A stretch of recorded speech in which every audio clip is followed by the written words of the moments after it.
In the first half of the chapter, the Rebbe says, the only way to serve God properly is with joy. If you're getting too serious, you're not serving God, you're just getting depressed.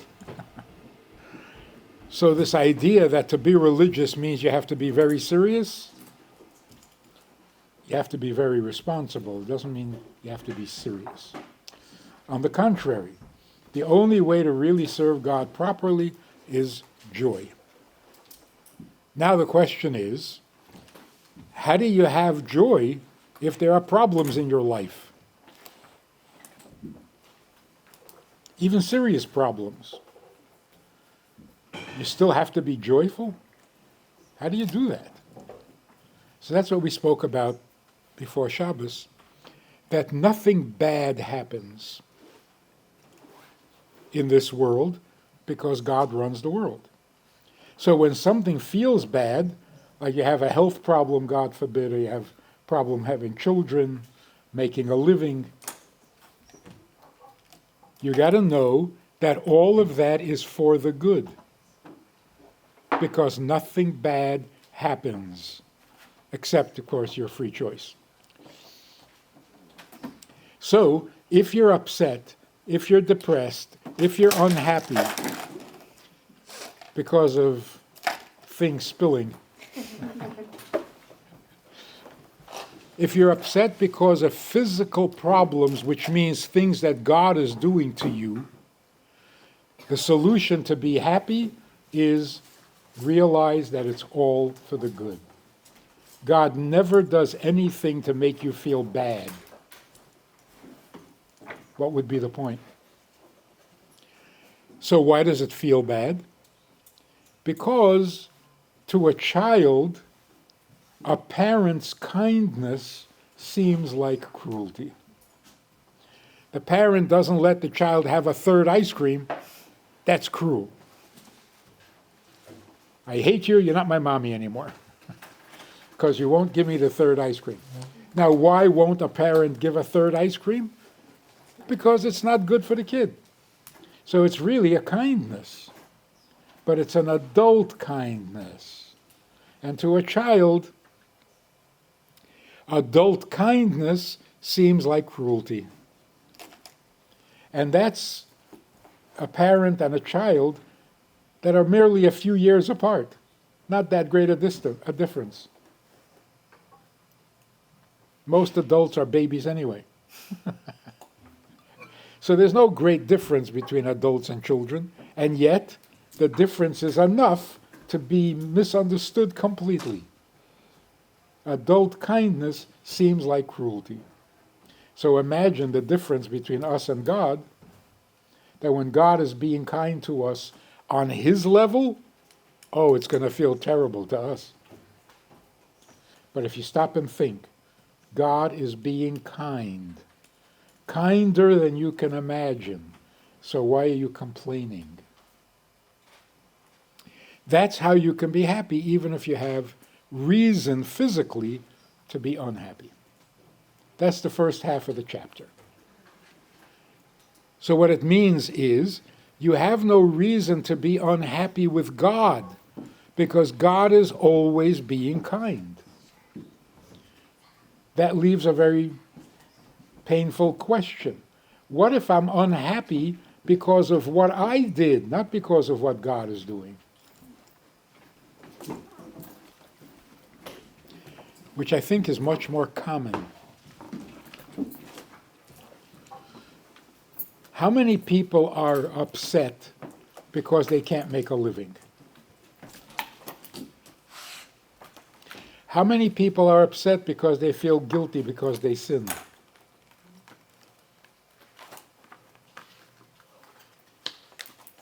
Which is more common? There are people who can't make a living. Are they the majority of people in the world? I don't know. But how many people feel guilty for their sins? Find me one who isn't.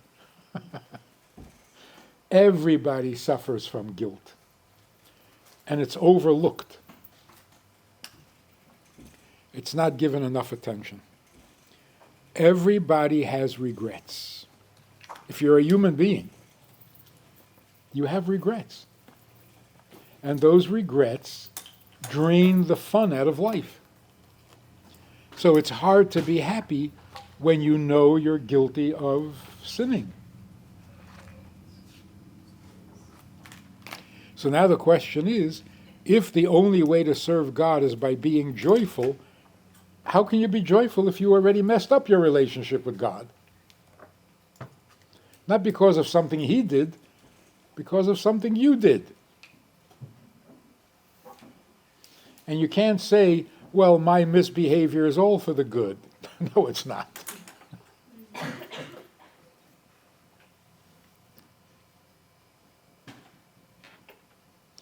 We don't realize how devastating our sins are to us.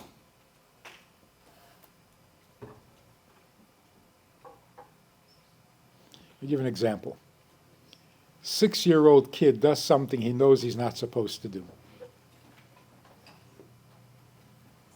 Rather common. Now, this 6-year-old tries to avoid eye contact with his mother. He doesn't realize it, but that's what he's doing. He's afraid to look her in the eye because, mothers can tell. So if I look her in the eye, she'll know. So I try to avoid eye contact. Then it gets worse. Not only are you uncomfortable with eye contact with your mother, you're uncomfortable with conversation with your mother. So you kind of start answering questions with grunts. Your mother asks you something, you say, Why do you do that? Because you're afraid to have a conversation with your mother because you're feeling guilty. And you don't realize you're doing that. Then it gets worse. You come home from school, and instead of running into the kitchen to say hello to your mother, you go straight to your room. You're avoiding any contact. You come down to the dinner table because you have to, you're hungry. Otherwise you wouldn't come down at all. So you stay in your room. And you don't realize what's going on. And now your parents are sitting in their bedroom and they're saying, What's with our daughter? Won't talk to me, won't look at me.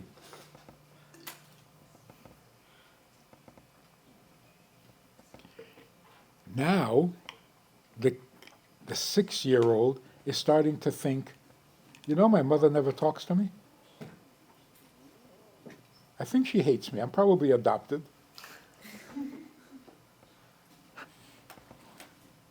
And all of a sudden you've got this huge complex. My parents hate me. Well, why do you say that? They never talk to me. So you don't realize you're avoiding them and they're worried about you? This happens when you're 6 years old. Guilt is horrible, what it does to you.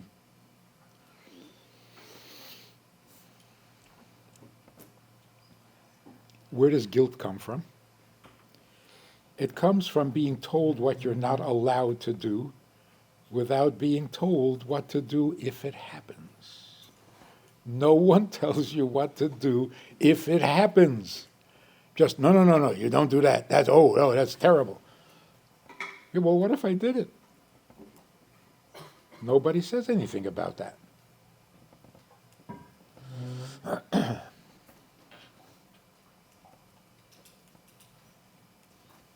So here's what the Rebbe is going to tell us. What does it mean that something is sinful and wrong? What does that mean?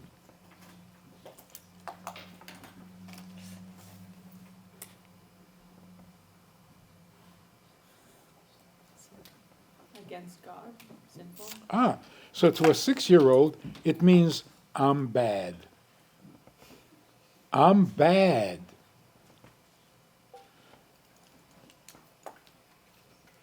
Remember, there was a woman, was it a woman? I think so. Who was in therapy for many, many years. Couldn't get her life together. Until finally, in some really deep therapy session, she remembered that her mother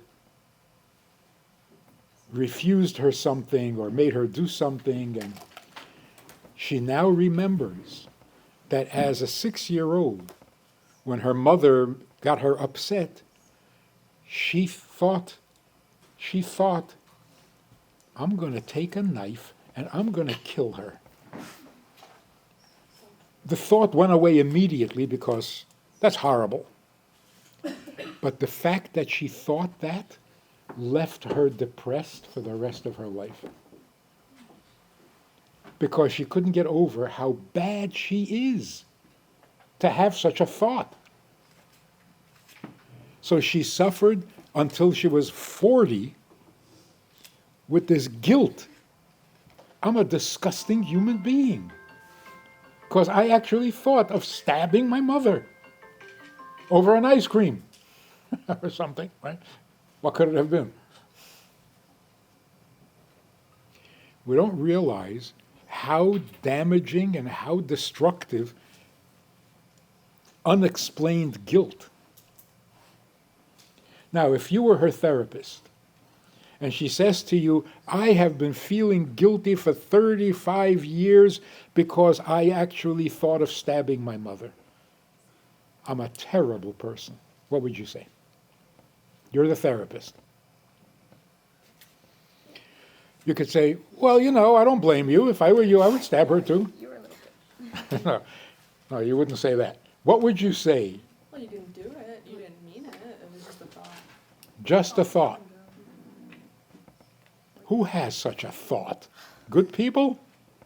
Everyone has intrusive thoughts. Everyone wants to kill their mother. No, like when you're 6 years old and you want a It's bowl like of you're ice just cream. child. Like, it doesn't mean anything about who you are now. Yeah. I once said I hated my Oh, so, okay. One answer would be, you were a really rotten kid, but you've grown up since. You're not that anymore. At least you didn't act on it. Yeah. Yeah, right. I think that kids get those. You're a types of terrible moments. kid, but you're not a murderer.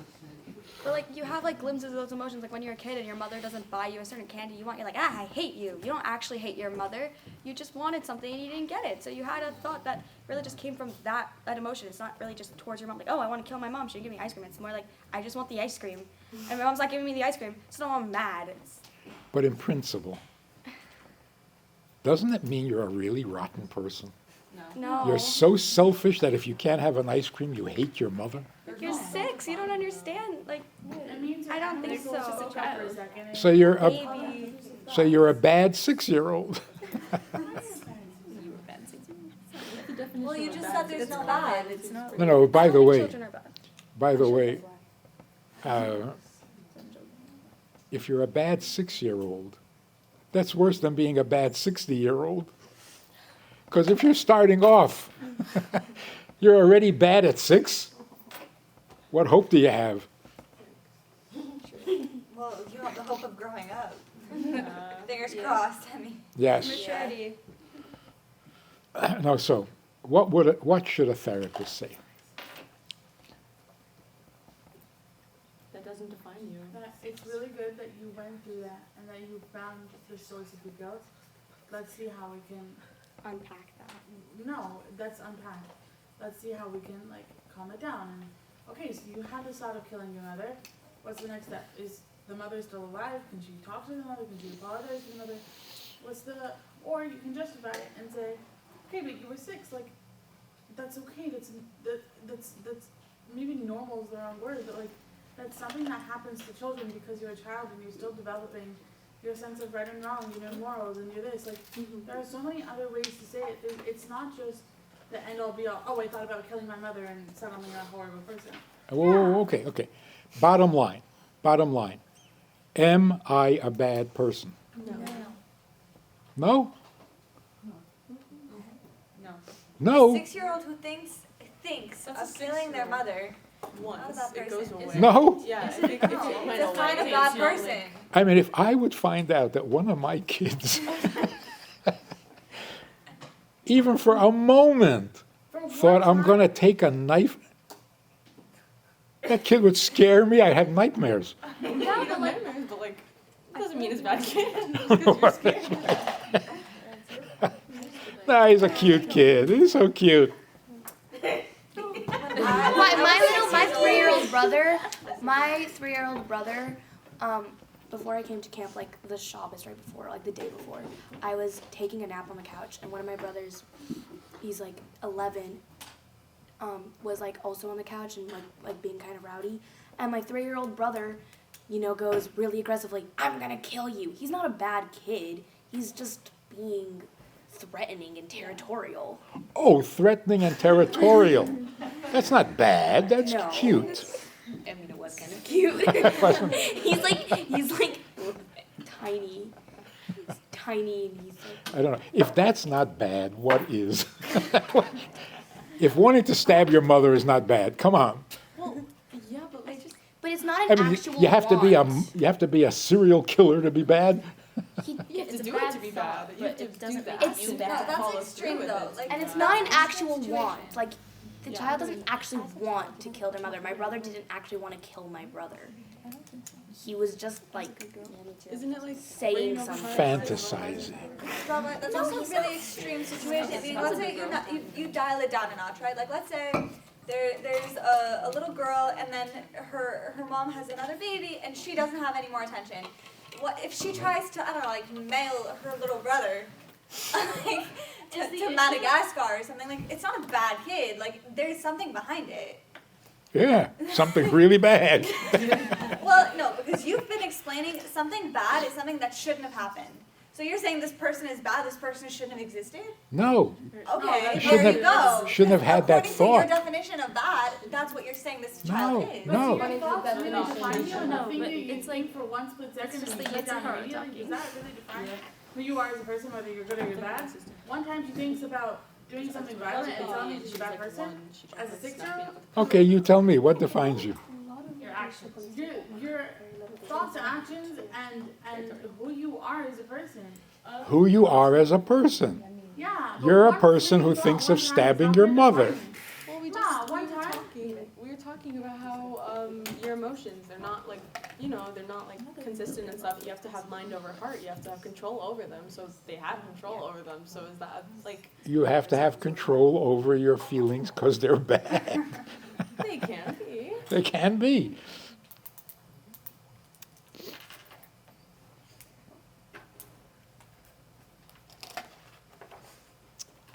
Let's see what the Tanya tells us, which is so enlightening. Okay. On page 359, I'm going to read the Hebrew and translate. So, physical problems should not make you unhappy because that's coming from God and God is doing it for the good. Right? Second half of the page.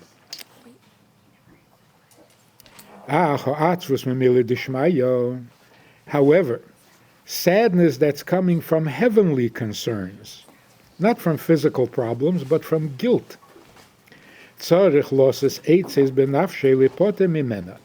You have to find ways of getting rid of that guilt, which is already a revolutionary idea. Because if you did something wrong and you sinned, shouldn't you be miserable about it? It's gonna help if you're miserable. Right. But the least you can do is suffer regret, be ashamed, something. The Rebbe says, no, get rid of that bad feeling. This is revolutionary. How so? Let's take a look. Ein tzorich leimar, needless to say, that b'shas avoda, when you're serving God, like you're doing a mitzvah, you're davening, you're learning, shetzorich lavid Hashem b'simcha v'tuv levov, you have to serve God with a smile, with joy and gladness, so you can't let the sin destroy that. So when you're learning, you certainly have to get rid of the sadness, the guilt. Elo afilu mishahu ba'al asokim v'derech eretz, but even someone who is engaged in business, not holy activity, worldly activity. Im neifel lo eitze v'daga mimila dishmaya b'shas asokov. If he suddenly feels a sadness or an anxiety because of his sins during business hours, biyodua, you should know, shehu tachbulis hayetzer, this is not your conscience bothering you, it's your yetzer hara. Giving you guilt? Yes. That is amazing. Listen to this. Why would your yetzer hara make you miserable over your sin? So being miserable over your sin feels like a virtuous thing. I have a conscience, you know. The Rebbe says, no, it's not your conscience. It's your yetzer hara. Why would your yetzer hara make you regret your sin? First it makes you sin, then it makes you regret the sin. Yes, because because when you're feeling guilty and sad, you are more likely to sin again. What's the yetzer hara? How do you spell yetzer Huh? hara? What's the yetzer hara? Evil inclination. Can you explain that a little bit more? Huh? Can you explain that a little bit more? Like, it just pops into us? Yeah, there is an impulse in people to be spiteful. If you're not allowed to do something, you suddenly want to do it. Why? Because you're not allowed. There's a certain pleasure and excitement in doing what is not allowed. That excitement is called evil inclination, sinful inclination. That excitement also makes you regret the sin, because then you'll do more sins. Because when you're sad, you don't have the energy to resist. So you hear what's going on here? There are people walking around feeling guilty and apologizing and crying because they sinned. And the Rebbe is saying, oh, that's so bad.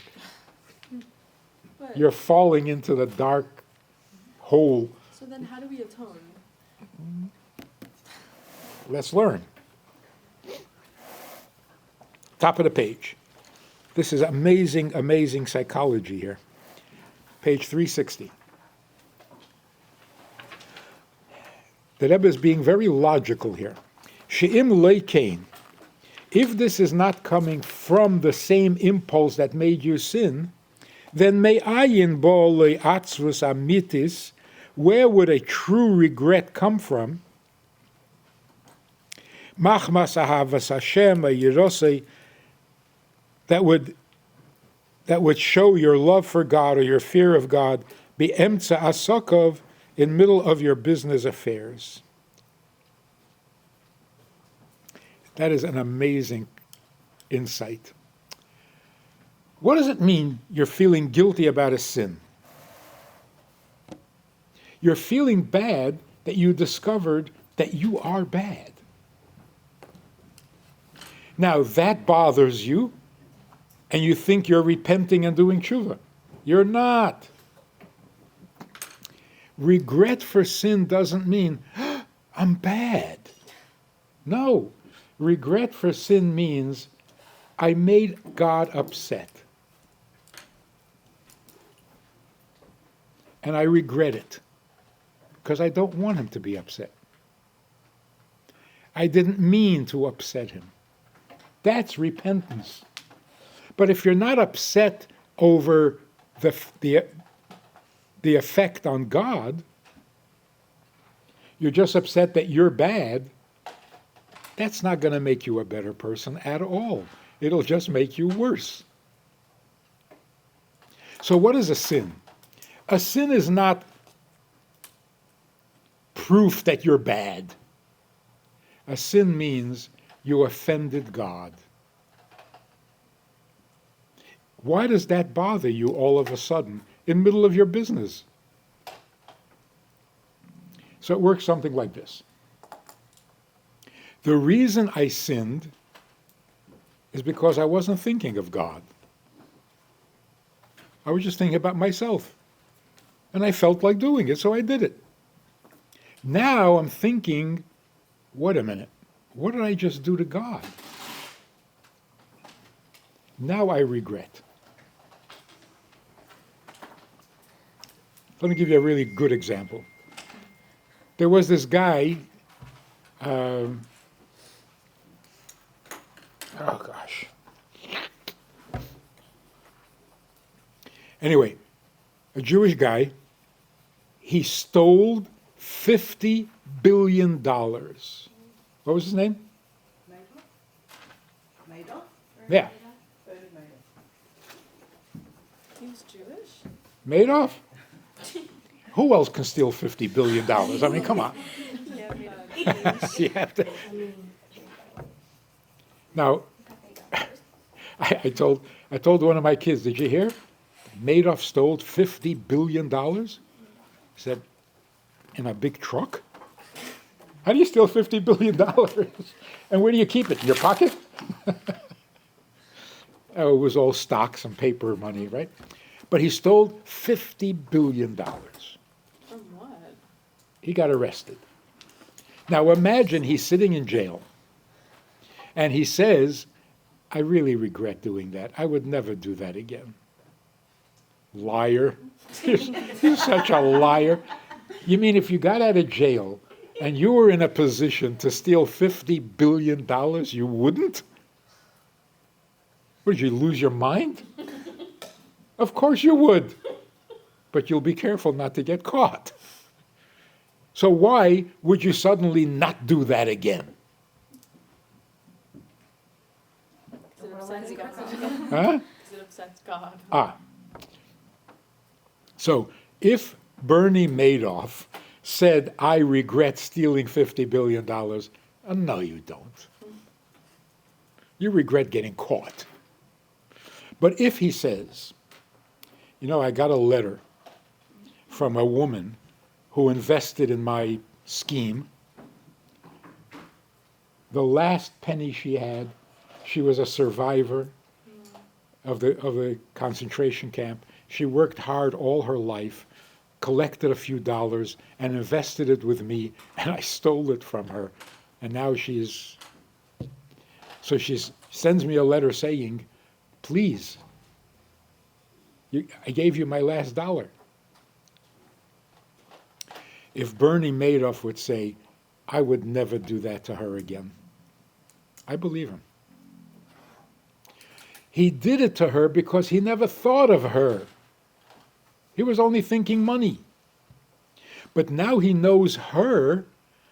In other words, all of a sudden there's a face and a name to who he hurt.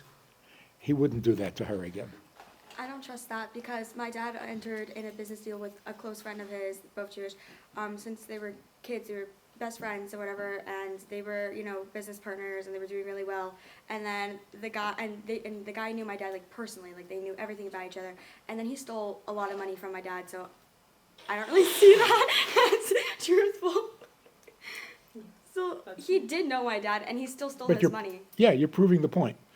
How? There's a difference between someone who steals money he doesn't know from whom, or their best friend stealing from you.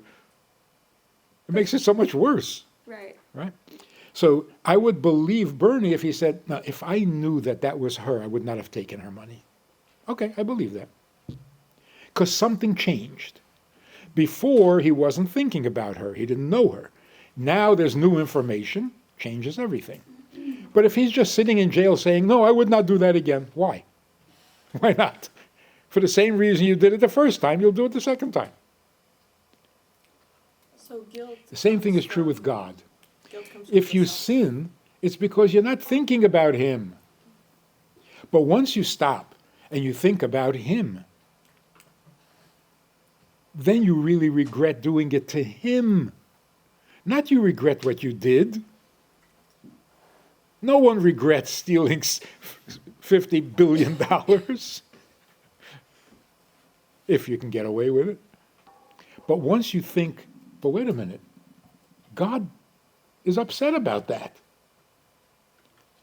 So if you think about your love of God or your fear of God, that changes the picture. You've introduced something new. When I sinned, I wasn't thinking about God. Now that I'm thinking about God, no, I would not do that to him. So what is real regret? Healthy regret. Healthy regret is, I don't regret what I did, I regret who I did it to. You can't say, I regret what I did. You did it because you liked it and wanted it and couldn't even resist it. Don't tell me you'll never do it again.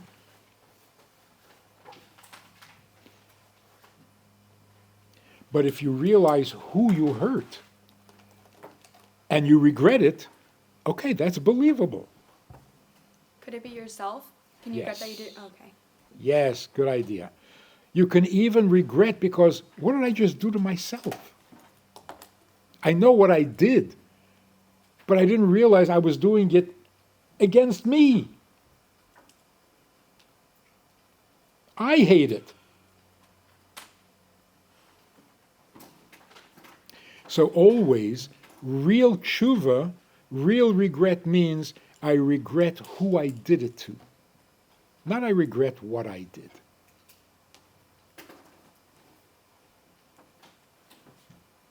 What that means is like this. I had a thought of stabbing my mother, which means I'm a really bad person. But I didn't stab her because she's my mother. In other words, why did I not act on it? Not because I'm really good. I'm really bad. But I wouldn't do that to my mother. In other words, it's about my mother, not about me. Yes, I'm bad, but not to my mother. My mother is too important. I'm a sinful person, absolutely. But against God? No, I'm not going to sin against God. Why? Because God is important. So you see, this changes the whole picture. No one ever said, you're not bad. If you're a human being, you're bad. But as a human being, you're also conscious. Who are you doing this to? Your badness is your business. Why are you hurting others? So if you don't hurt others, it's because you're not bad? No, you're bad. But does that mean you should hurt others? It just sounds like a deeper. Huh? That sounds like a very deep guilt. About others, not about yourself. So I'm not regretting that I'm bad. I know I'm bad. A human being is bad. I'm not trying to pretend I'm a tzaddik. So I know how bad I am. But why would others have to suffer from my badness? Certainly my own mother. This is so liberating. You know, I once thought of doing something terrible. Really? You mean you're bad? What, you just discovered this now? Of course you're bad. The question is, how do you handle it? Look, every child, when you think about it, every child is a monster. You know what I mean? Mm-hmm. There is no one so greedy as a child. It's horrifying when you look at children. Adults try to hide it. I'm not being greedy, I'm just being realistic. You're greedy, okay? Mm. Children don't hide it. It's mine. I want it. Children are cruel.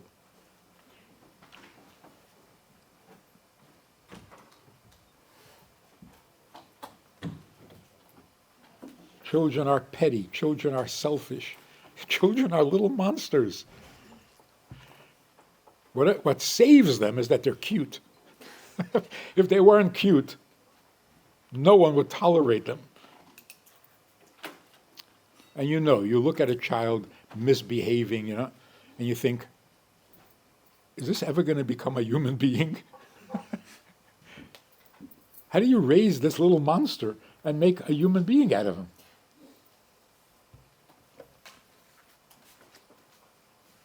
So every human being is bad.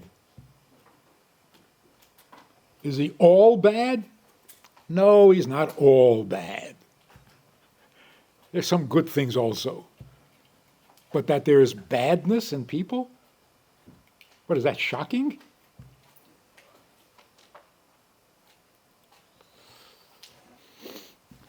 In concept, every human being is capable of murder.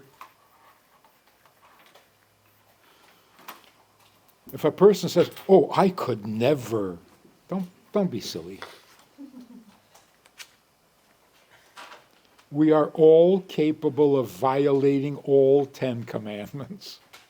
Otherwise, God wouldn't give us that commandment.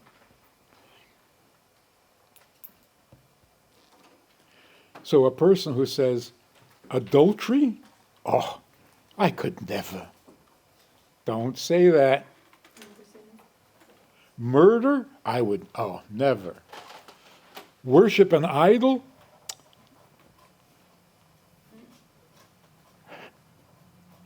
Covet my neighbor's donkey? Oh, I would never. Yeah, come on. We are capable of every sin in the book.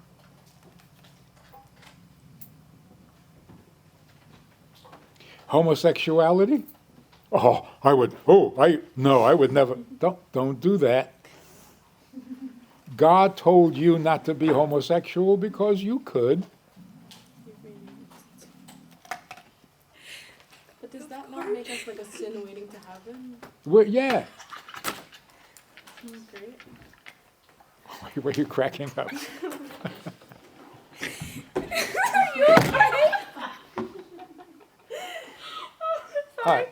It was funny, not that funny. Why are you cracking up? So silly. Huh? So silly. It's just so silly. My bad. No, what's so funny? Share it with us. Share with the class.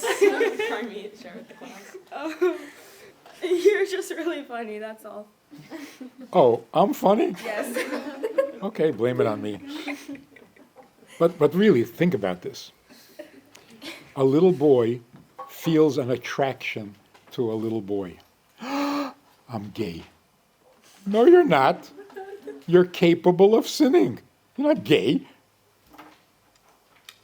Can you explain that further? I don't. That You're saying you're If not you gay because feel it doesn't attracted- define you? sexually to Yeah. the same gender, Yeah? that doesn't make you gay. No. So what is gay? Gay means I can't be attracted to the opposite sex. Oh, so you're bi. Like, no, wait, Oh yeah, then how come people are bi? Because I'm saying if you consistently feel that you are attracted to the same gender as yourself, also attracted to a different gender, right? Then you're bisexual. Come up again. Oh, how talented.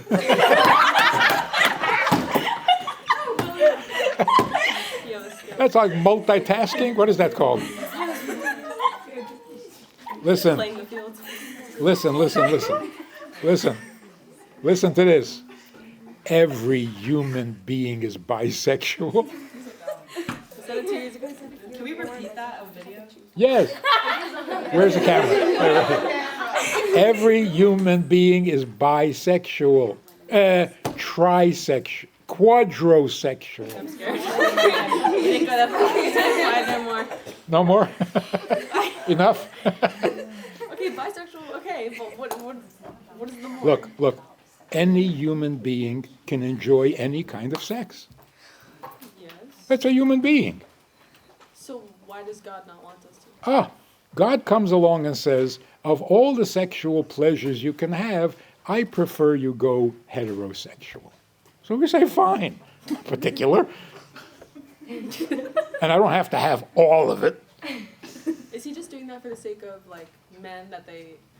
No, all sexual You know what I mean? all sexual attraction is natural, but the heterosexual can be holy. So, as long as I have an attraction and it's holy, I'm content. I don't have to have every. So to say, oh, that guy, he's bi. Okay, come on. You don't get a title for that. Every human being can enjoy any kind of sex. In other words, anyone would enjoy anything that feels good. What is this homosexual? You're not a homosexual. There is pleasure in sex with a man, with a woman, with an animal. Don't say with an animal. What if it's intellectual? Huh? What if it's intellectual attraction rather than sexual attraction? What? What if it's intellectual attraction rather than just sexual attraction? Or just romantic. Fine. attraction. Every attraction is a sign of life. That's even better. God has his preferred pleasure. Like a person who would say, oh, I don't eat pork. Ugh, pigs are disgusting. I say, come on, knock it off. Pork tastes very good. God said don't eat it. Okay, so I won't eat it. Like, I can eat beef. I can't eat pork. Pigs are disgusting. Oh, cows take showers?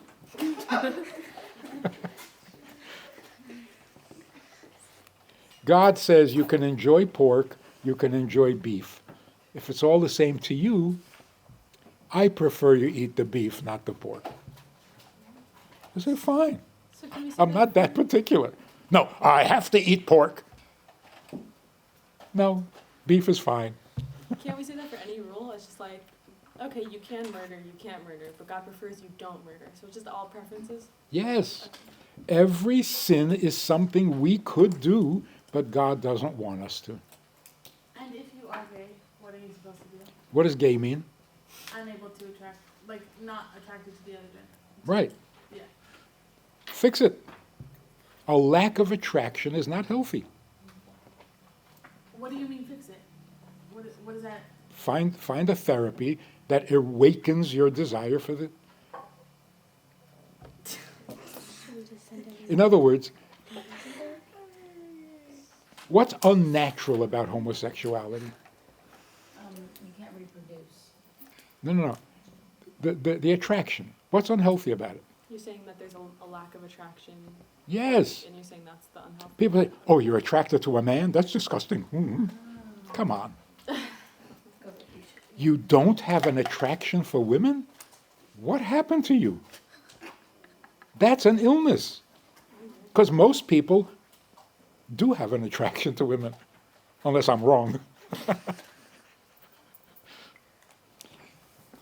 This woman came many, many years ago crying to me. She says, I think I have to get divorced. I said, why? She says, I'm attracted to my best friend. I'm gay. I'm attracted to women. I said, so am I.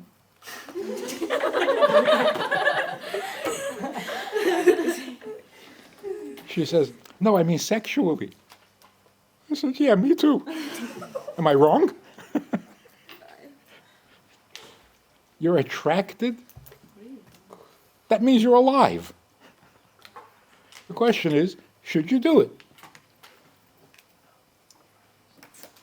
It's like you tell your child a non-kosher candy, oh, it's forbidden.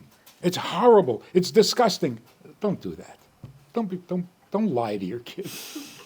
Tell the kid the truth. The non-kosher ice cream tastes much better than the kosher one. Come on, that's the truth, right? Sometimes. Sometimes. Why? Haagen-Dazs is pretty good. Yeah. Is it not? But how do Every ice cream is good. Don't tell me the you kosher. have that control without telling them like, oh, it's disgusting, like you wouldn't want it? Like, how do you get them to actually like follow that? You tell them the opposite. The non-kosher candy is delicious. Twinkies? You can't say, "Oh, that's delicious" to a kid, and then be like, "Oh, but you can have it." That's so, right. Like, how do you? That's exactly it. The non-kosher candy tastes very good, but God said, don't enjoy non-kosher candy. Not as too disgusting to eat. You're lying. There's no lying in Judaism. Like, how can anybody commit adultery? That's so... Come on, knock it off. Everybody can commit adultery. But God said no. You can say that about onions then. Yes. So that's why, if you regret a sin, why are you regretting the sin? Because it was disgusting?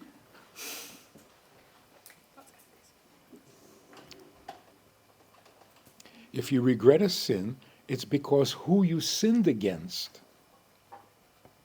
So the Rebbe is saying the following. If you sinned, and now you're in the middle of a business, you're in school, you're studying, whatever, and all of a sudden you're feeling really bad because you sinned. What, did you just think of God? You weren't thinking of God. So what's making you feel bad? You're not regretting what you did to him. You're upset about yourself. Well, that's going to drag you down into more sin. This is an amazing statement. Don't be upset with yourself. You sinned because you were only thinking about yourself. Now you're thinking about yourself again. Only in the negative. It's dragging you down. So what is the right attitude? The right attitude is, I know I'm bad. I'm very bad. But I don't want to hurt others. Or even myself. So yes, the sin is tempting, it's delicious, it's pleasurable, it's great. But what will that do to me? That's a concern. So I'm not going to say I don't want to commit adultery. Oh, yes, I do. But what will that do to me? What will that do to the woman I'm sinning with? What will that do to my family?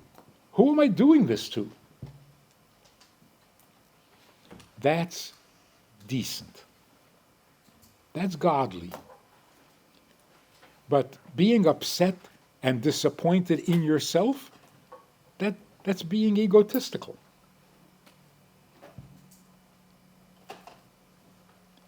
So when the therapists say, you shouldn't think of yourself as bad, excuse me, I'm bad. Knock it off. I am bad. I once got a phone call, strange phone call. This woman calls up and she says, are you a rabbi? I said, yes. She says, is adultery bad? I thought this was kind of prank call. Is adultery bad? I said, the worst. She says, good, thank you. And she hangs up the phone. I said, what was that? Maybe she needed a reminder to keep, No, she needed to to remind remind her her husband. husband. She needed to remind her husband. She calls back about an hour later. She calls back and she says, let me tell you why I called you. She is in AA treatment. She's an alcoholic. Oh. And she's in treatment. One of the 12 steps of AA is where you have to confess your sins to somebody. So everybody has to have what they call the sponsor or something. Mm-hmm. Yeah? So this one step is she's talking to a clergyman and confessing her sins. Yeah. Just to, So she said, I think I became an alcoholic out of guilt because I committed adultery. the clergyman said, you know, we don't think of it as a sin. Thinking of sin is not helpful. It was not a life-supporting decision at the time. She says, it was a sin. He says, no, that's not good. We think of it as a inappropriate, contextual, blah, blah, blah, blah. She said, oh, come on, it's a sin. He said, no, that's not the way we think anymore. So she said, just a minute. She went and made the phone call. She said, is it a sin? Big sin. Good. She went back and said, it's a big sin, okay? She needed reinforcement. Right. It's almost like, I committed adultery. Can you give me some credit? I did a big sin. No, it wasn't even a sin. What? It was a big sin. It's a tragedy that we don't think of sin as sin anymore. It's either a crime, or it's inappropriate behavior, it's antisocial. Come on, it's a sin. And what does a sin mean? Against God. Against God. So does every sin hurt him equally? Is there like a weight on Essentially, it's all equal. Because we never know what upsets God the most. Even if we sin against someone else, we're meant to feel guilty that we sinned against God, not about that other person. No, both. Yeah. Both. Why should anybody suffer from my bad? But not, I'm not bad. Come on, knock it off. So this therapy thing about, no, you're not bad. No one's bad. It's such a lie. It doesn't work. You got to be honest and real. We're all capable of the worst crimes. Not that we're about to do it. I do have some standards, you know. But I'm incapable? No, I'm not incapable of any sin. Every human being is capable of every sin in the book. Why is it that some people are tempted to steal? Some people are tempted to commit adultery. Some people are tempted to worship idols. Most people don't understand what that is. What's the pleasure in that? So we all have our different favorite sin of the month. You know, I'm not tempted. I'm not tempted to every sin. I would go insane if I was. Everybody's got their weakness, the sin that they're tempted, but they're capable of any sin.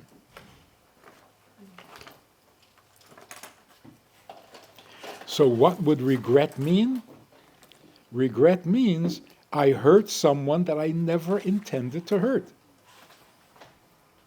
So why did I do it? Because I wasn't thinking of them, I was only thinking of me.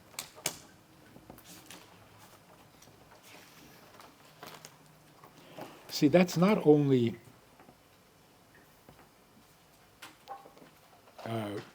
it's not only a religious thing.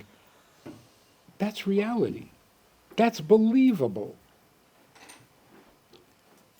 A person hurts you and comes back and says, I'm sorry. I don't know why I did that. That's not regret. No, your apology is not acceptable. You regret it because you don't know why you did it? Look, this is your problem. Don't talk to me. Work it out in your own head. But if you come to me and say, I'm really sorry, I never meant to hurt you. Okay, believable. What if they did intend to hurt you? Like, what Well, then he wouldn't be apologizing. Hopefully. If he's that bad, he intends to hurt you and then pretends to. Oh, that's really. Wouldn't murder be like a bigger sin because you intended to hurt the person? Like it wasn't like unintentional, like, oh, I'm sorry, I didn't mean to hurt you, like you genuinely hurt them. So would that make it like a bigger sin in God's eyes? Yeah, so how would a murderer regret? day of regret. Oh, I didn't mean to kill you, I just wanted to stab you a few times. Like, regret hurting the It's your family. fault that you died. I didn't tell you to die. Come on. How does a murderer regret? Always See, thinking about it's the so family. obvious. He can't regret what he did to the person. He wanted to do it to the person. He regrets the person he picked. He can only regret that he did it against God. And against the family members. Oh, Maybe. You didn't like the So you person. necessarily want it. And what do you do about that? When there's other people involved? You mean, can you be forgiven? Then how do you go about it? Yeah.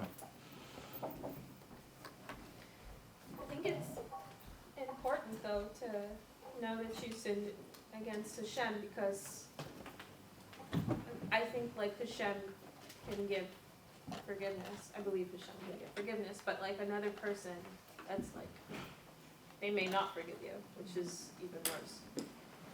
That's like another thing to deal with emotionally. Well, so true regret would mean I would never do that again. Right? So, True regret means I would never do that again. So the person who killed someone who thinks I would never kill anyone else. I can't say I regret killing the person I killed, because that might not be honest. But I can say I regret that I killed, and therefore I will not kill anybody else, even if I'm tempted. That's believable. Doesn't like doing something once make you more likely to do it again? If what? If you do something, like if you sin once, doesn't it make it more likely that you'll do it again? Yeah, for the same reason you did it the first time. So when a person says, "Oh, I regret doing that," what? What are you, schizophrenic? You have two personalities? I mean, what do you mean? You loved doing it a minute ago, now you regret doing it? Who are you really? Come on, make up your mind. Well, what if it's like a massive urge to do it? Huh? What if it's a massive urge to do this, and then you regret that massive urge to do that? Yeah, I felt good in the moment, but... Which means you won't do it again. Like somebody comes to me and says, you know, I really abused my wife. I can't believe I did that. I say, you can't believe it? I can believe it. You're an animal. You can't believe you hurt your wife? Get real. A guy says, I want to save my marriage because I can't believe I hurt my wife. I said, this marriage is not going to be saved. Why? He's still thinking about himself. What is he upset about? I can't believe that I could do such a thing. So can you think about your wife for a minute? Yes, you can do such a thing. Now, let's talk about your wife. You are an abusive husband. Let's talk about your wife. Does she deserve to be abused? So as long as you're thinking about yourself, you're not getting any better.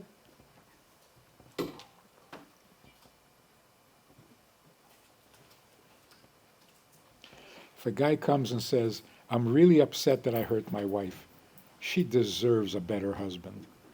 Then be a better Ah, husband. now you're talking. Right? Be better. But a guy who comes and says, I can't believe I turned out to be a not good husband. So first of all, believe it. And no one is surprised except you. All your friends predicted it because you're an animal. But what are you going to do about your wife? Can you give her a thought once in a while? So how do you like get better? How do you get better? By you thinking past yourself. You're bad when you think about yourself. You're better when you think about others. What if you do something bad to yourself? Yeah, even that. The good part of you is upset with the bad part of you. So why are you hurting the good part of you by sinning?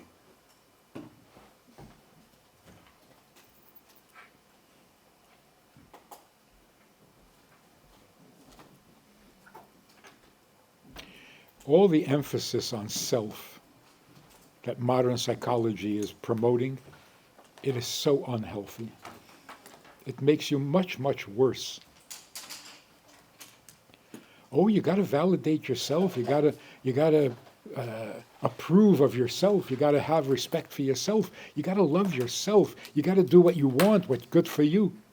That's how I got into trouble in the first place.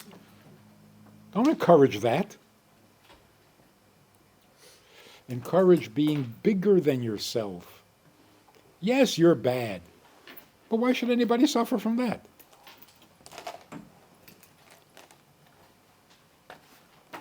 But shouldn't I walk around feeling confident, feeling like I do love myself, instead of walking around feeling ashamed and feeling that I don't?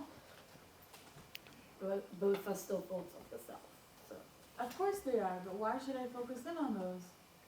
because if you're not thinking about yourself, The question is, why should I focus? But don't deny that there's bad in you. Of course not. Okay. So if you're regretting the bad in you, you're not focused in the right place.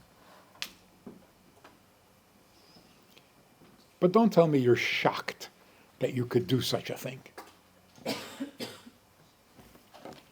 So, really, this is the essence of morality. The essence of morality is, number one, realizing that you're capable of being a monster. Number two, you may not indulge your bad habits. You may not. That's called morality. Morality means you are tempted to take advantage of everyone you can take advantage of, but you're not allowed. You're tempted to commit a crime, but you're not allowed. You're tempted to murder, you're not allowed. You're tempted to make fun of people, you're not allowed. So morality means, yes, you can hurt me, but you mustn't. Convincing myself that I could never hurt you, that's not morality. That's fantasy. Morality means you can be very bad, but don't. That makes sense? So actually, this is how God created us. God created us bad, not innocent, and then tells us, don't do that.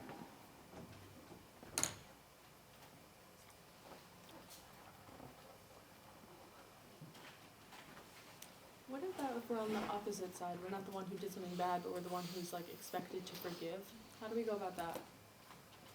How do you embody true forgiveness? Because what is true forgiveness? If we know what true. Well, yeah, true forgiveness means that the guy who's asking for forgiveness is being true.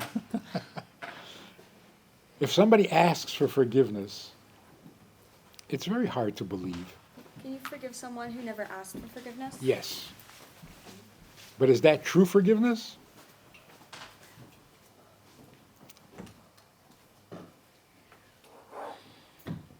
It's forgiveness on your part. It doesn't really get the other guy off the hook. Do you know the book The Sunflower? Huh? Do you know the book The Sunflower? Have you ever heard of that? It's basically, this guy was in a concentration camp, and this soldier, this dying Nazi soldier, like calls him over and he asks for his forgiveness, even though he didn't do anything to him specifically. He basically explains his whole life of like all these bad things he's done to the Jewish people, like as a whole, and he asks him for forgiveness. And the author ends up not responding, like he didn't respond, but he writes the book and ends it on like an open-ended, because he wants you to think about like, if you were in that position, would you forgive him? And a lot of like famous like leaders of the time, whatever, responded to it. But everyone has a different perspective. I'm curious what you think Well, about the first thing is, Mhm. the guy was bad to Jews, and he asks one Jew to whom he wasn't bad to forgive him. Yeah. That's ridiculous. And it's not true, it can't be true forgiveness. How can I forgive you for what you did to somebody else? That's But what do you think about forgiveness? senseless. The guy is admitting guilt. You can say, okay, fine, that's good. But you want me to forgive you? Who am I to forgive for someone else's pain? If he had asked God for forgiveness, do you think that would have been Yeah. the right thing? For what he did against God. And God would have forgiven him? Yeah. But for what he did to the people he hurt, there's no forgiveness for that. Yeah. Oh, okay, I see what you mean. So he would have been asking God for his forgiveness for what he did to God. Okay. That's like on Yom Kippur, God forgives you what you did to him. Mm-hmm. But if you You did still some, have to ask others for forgiveness. you have to ask the others for forgiveness. I feel like at the same time though, I feel like it could have been considered that he did the right thing because at the same time, as a Jewish nation, we are considered one. And we see that as a pattern throughout history. Like we are one nation, we're one person, like we're like one soul in a way. So the fact that he did ask a Jew, I feel like it shows that like even a non-Jew would recognize that. Yes, his regret is great, but I can't forgive you. Like he You're can't asking the represent wrong people. party, huh? Yeah, like he can't represent the people that the other guy hurt. He doesn't have the Even feelings of if the person who he hurt. You can't forgive for that person. Yeah. No, so the regret is good. Mhm. He died with tshuva.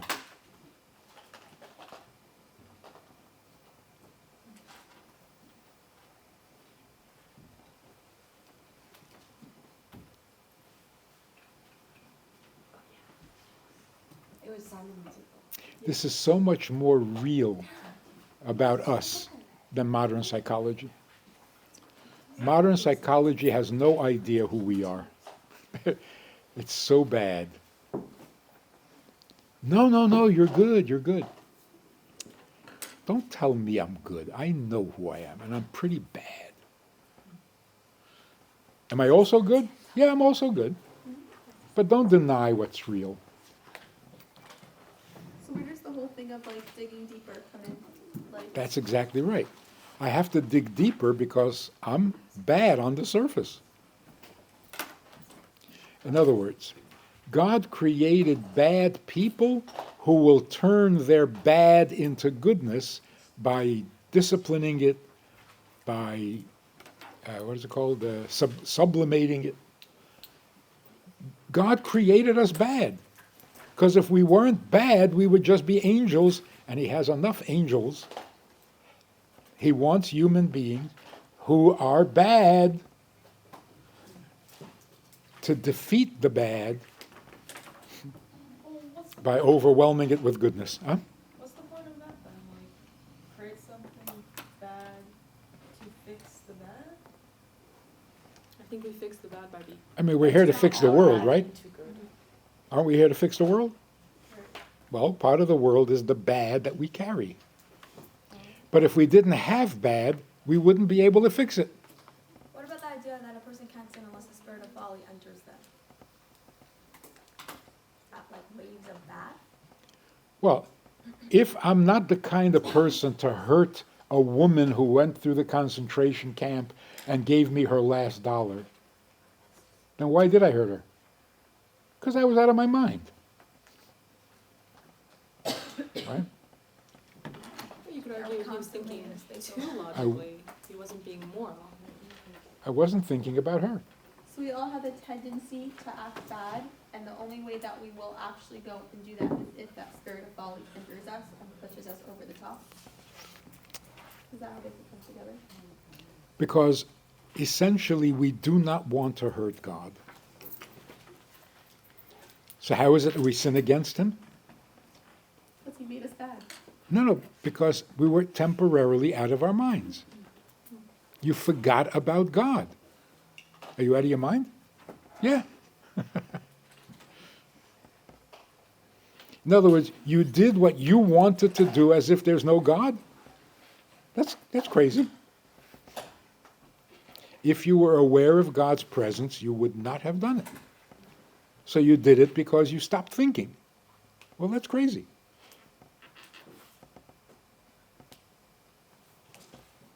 What about the rabbis who do bad things with the intention that's foregone. Like, I want to give example. Adam and Eve? Yes.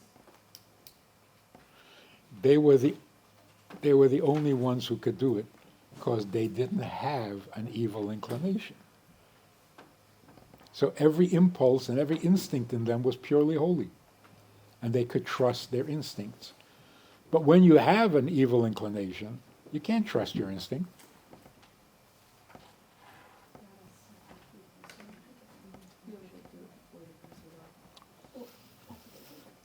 I'll say, even if it's not what they should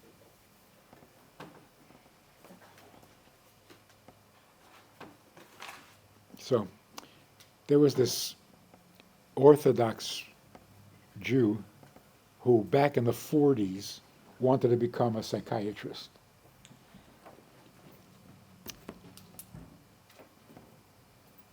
So he went to school,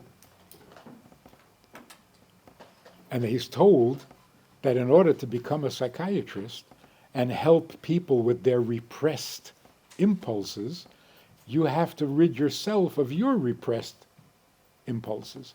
So everyone who was going to this school had to go for therapy themselves to clear their own repressed subconscious drives. Well, he couldn't afford. It was expensive. He couldn't afford it. On top of this the tuition, he had to go to a therapist who was expensive. He couldn't do it. So he didn't go. When it came to graduation, he sat down with the professor, and the first question was, who'd you go to? He says, I didn't go. And the professor says, you're supposed to. How can you treat others if you have repressed subconscious desires yourself? He says, I don't need the therapy because I'm a religious Jew. And the professor said, what does that mean? He says, as a believing Jew, I believe that every word in the Torah is true, like the Bible. I also believe that every word in the Torah is addressed to me. That's fundamental Judaism. So when I read in the Torah, don't hate your brother, me? Telling me not to hate my brother? Why would I hate him? Oh, I have a repressed hatred for my brother. God is telling me to knock it off. Stop hating your brother. I don't hate my brother. Oh, so it's subconscious. Subconsciously I hate my brother and I got to stop it. Then I read a little further and God says, don't murder. Me? Do I look the type? So I must have a repressed subconscious desire to kill. Otherwise, why would God tell me not to? I read a little further, and God says, don't sleep with a man like with a woman. Me? I'm completely heterosexual. Aha. Subconsciously, I have a desire for homosexual. And then I read God says, don't eat creepy, crawly things. Right? Oh, God, I wouldn't. Aha. I have a repressed subconscious desire to eat bugs. I don't. You do. And you once started to eat a bug and your mother freaked out, and since then you repressed it. Don't think that's true. I would remember that. No, you wouldn't. No, I think I would. We have very selective memory. There are things we don't want to remember and goes subconscious. Huh? Yeah. Anyway, this guy went through all the lists of things that he says, I know every repressed subconscious impulse that I have. And the professor accepted it. He said, that is brilliant. So that cleared up like his inner turmoil because he was like, oh, they're just all there. Yeah. I'm a rotten, corrupt, disgusting person. What else you want to talk about? But how does that answer how to like go and like still give to someone else type of thing? Wasn't that the point? Because there's part of me that is not egocentric. You want to talk about me? Oh, me. Me is really disgusting. You want to talk about something besides me? Oh, there are a lot of important things in the world. As soon as I exit the ego, I'm fine. But then, so could it be the opposite case? Subconsciously, like with all the mitzvah, we technically. So what are mitzvahs? Mitzvahs means don't think about yourself, think about God. Like, what are you here for? Never mind who you are. You're a lousy person. Why are you here? So God is saying, if people who are bad can serve me, that fixes the world. So the real question is, how bad are you? How bad are you? Are you like a really bad, are you terrible? Oh, stop it. I'm bad, okay? Let's talk about something more important. Who can I serve? What good can I do in the world? Yes. Do we have a But you're bad. capability to I turn know I'm bad. It's boring, bad into good? right? So God says, I can benefit greatly. I mean, listen to this. God is saying, I can benefit greatly from pretty rotten people. That's amazing.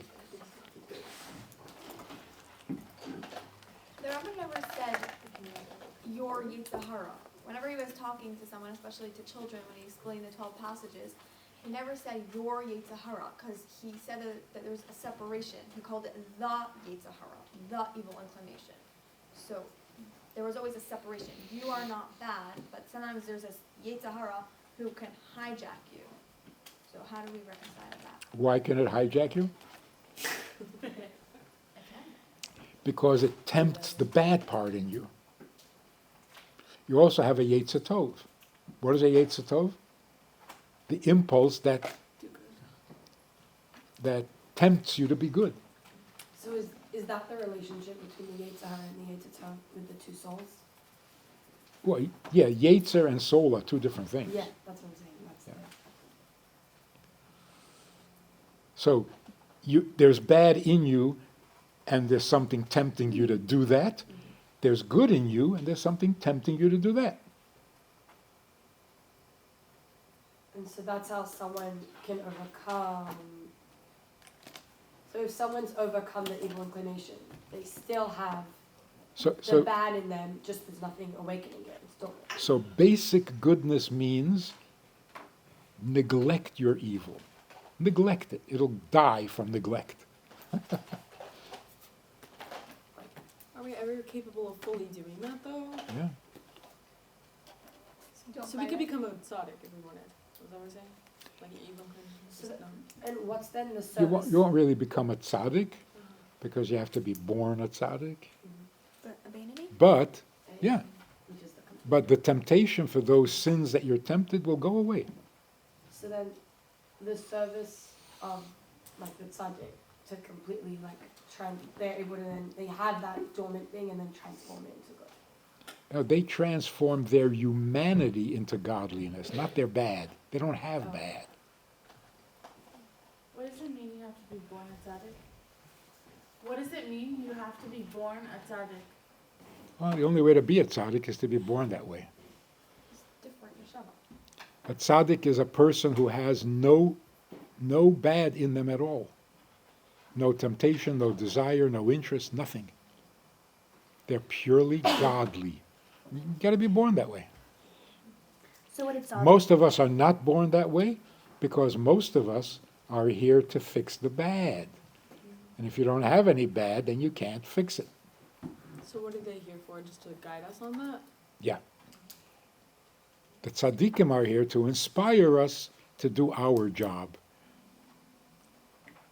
which is primary. Would that mean that tzaddikim are all straight? Or what? Like, are they all heterosexual, all the tzaddikim? they have no bad in them. Because they don't have any attraction to what God doesn't prefer. Yes. Or They could don't- maybe they would just neglect that. They emotional don't even have feeling. a selfish attraction to heterosexuality. Oh. It's all for God. There's no selfish, there's no greed, there's no ego. But do they have the attraction to heterosexuality? No, they have attraction to the mitzvah. So they're attracted to God.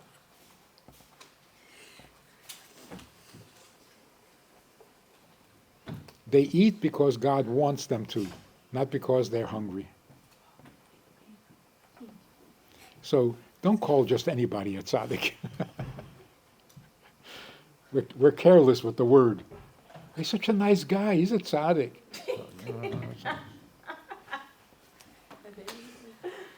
And don't tell your child you're such a tzaddik. Don't do that. Gives them a complex. There's no reason to lie in Judaism. Yeah. Misunderstand. They find out they've got bad in them.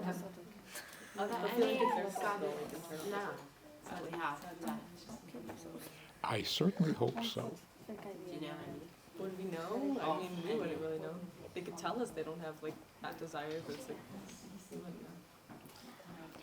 But wait, so then are Saudic's marriages like Before good? God. Because I don't know how that would work if Or do they? there's no like selfish desire in a marriage. Like how would that?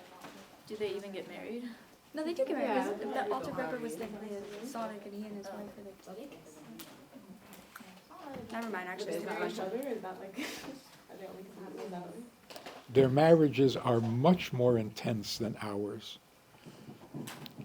I mean, imagine a husband and wife who are not selfish or greedy.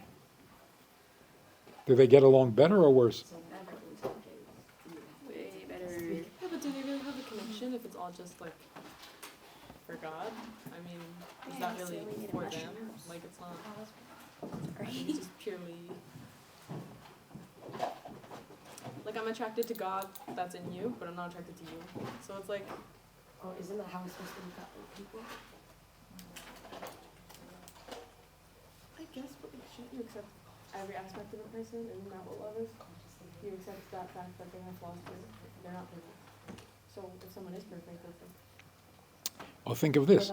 Does a tzaddik have to try to love his fellow Jew? no. So it's just effortless? Is that what we're saying? Okay. So it's just naturally. Okay. Because if you see God in them, as like we would So do, you see their essence. and you like the thing about loving all parts of them, it would be a big natural to see the values. See, that's the greatness of the Rebbetzin, the Rebbe's wife. Mm-hmm. She encouraged him to become a Rebbe, which means she encouraged him to be devoted to the whole world when he could have been just devoted to her. That's kind of sweet. And his devotion to her would be To God. infinite. Probably great. Yeah.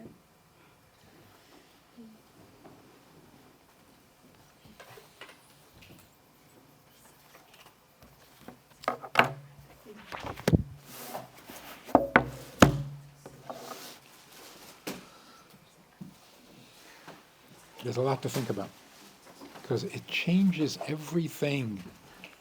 It's so much more true than psychology. It's so much more believable. It's so much healthier. And it's also much healthier than religion. Religion tells you you can't be bad. And if you're bad, you're going to burn in hell. Excuse me, we're all bad. We're all going to burn in hell. Oh, yeah. Well, somebody's got to die for your sins. What kind of plan is this? Yeah. No, we're meant to have bad, terrible character traits and fix them. You don't go to hell for being bad. You go to hell for not doing anything about it. Isn't hell just like cleansing that part though?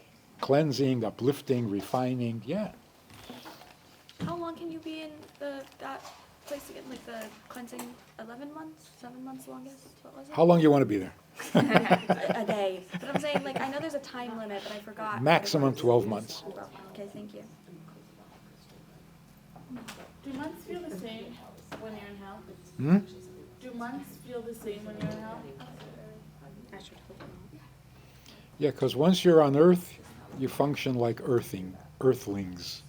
You have a birthday that you still celebrate, anniversaries you still celebrate.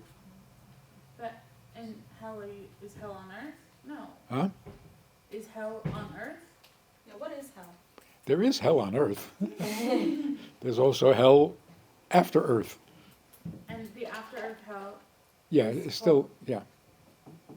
It's still on human terms. Because the soul retains its character. All its memories, it's still the same soul. They were very funny. I was sitting at a shiva, this guy whose father passed away, and he made a joke about his father. And then he looks at me and says, "Was that okay?" I said, "I don't know. Does your father have a sense of humor?"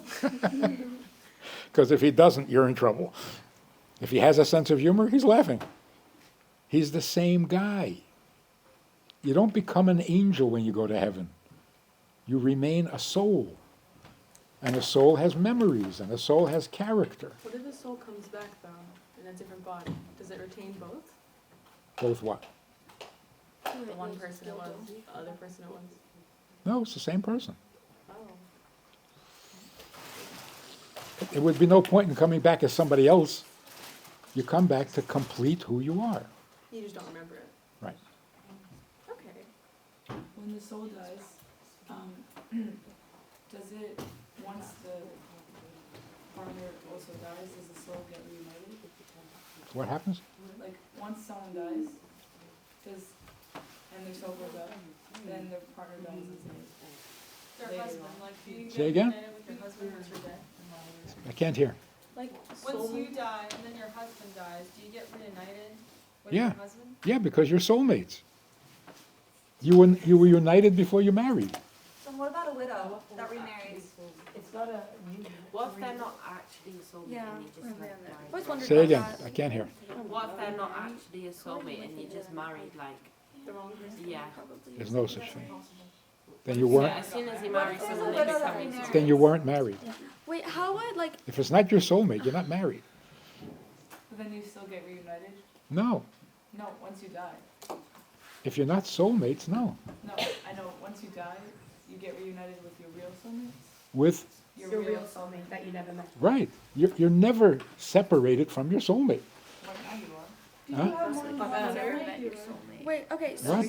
but I thought you said that if you Huh? marry someone, that they're for sure your soulmate.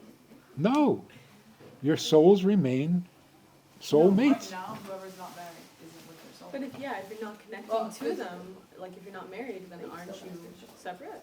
Right, so you're not physically connected while you're spiritually connected. If you get remarried, Huh? Do you have only one soul? Like, does God send only one person? No, you're many soulmates, Okay. but you're destined to marry one of them, Right. not all of them. Right, right. What about a widow? What about a widow that remarries? who is she with in, like, the next? Another soulmate. But then who's she with when she dies? Ah, That's the movie. Like, things do get complicated. Yeah, what about the first husband? Because then, like, that's so unfair. Like, he's left alone in the afterlife. So sad. Do they all? I think a soul divides into 7 parts.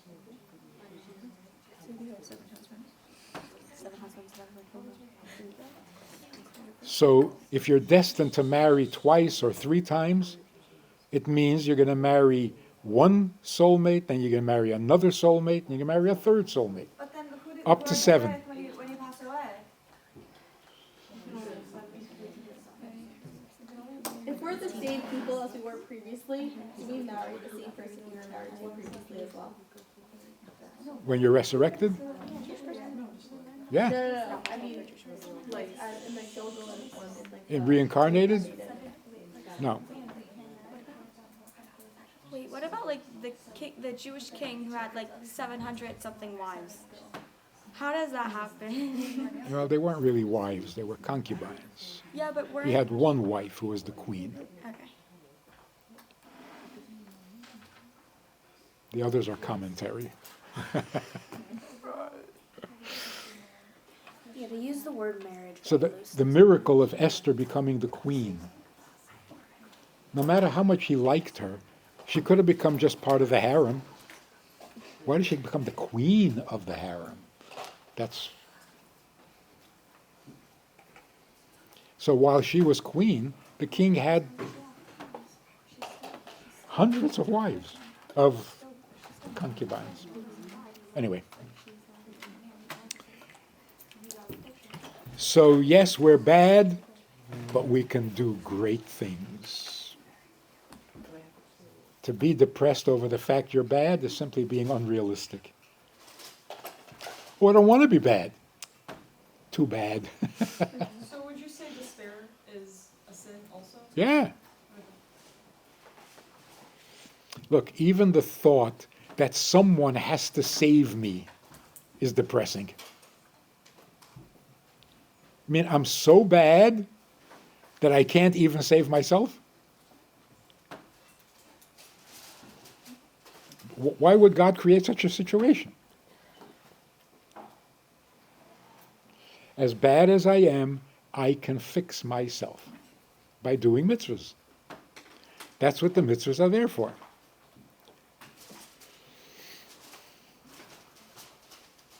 So it works something like this. I realize how bad I am. So never mind me. What can I do for you? That's how a human being should think. I know how bad I am. I don't want to focus on that. What can I do for you? What if there's other things in your life that you want for yourself that don't really have to do with mitzvahs, but Like what? like you're trying to get somewhere in your life that you want and it feels like you need to go and save yourself or Anything you want for yourself can be a problem. Anything you're willing to do for others is always perfect. What if you're willing to die for somebody? So the biggest enemy we have is ego. Me, me, me. So when you believe in God because He will save you or bless you or protect you, that's not God. That's me, me, me. You're even using God for your benefit. That's terrible. Mitzvahs are our solution. Mitzvahs is what God needs from us. If you focus on the mitzvah, you're past your ego. You're in healthy territory. So when you do a mitzvah, it's because you want to be good? No, because it's good. Get the ego out of the way.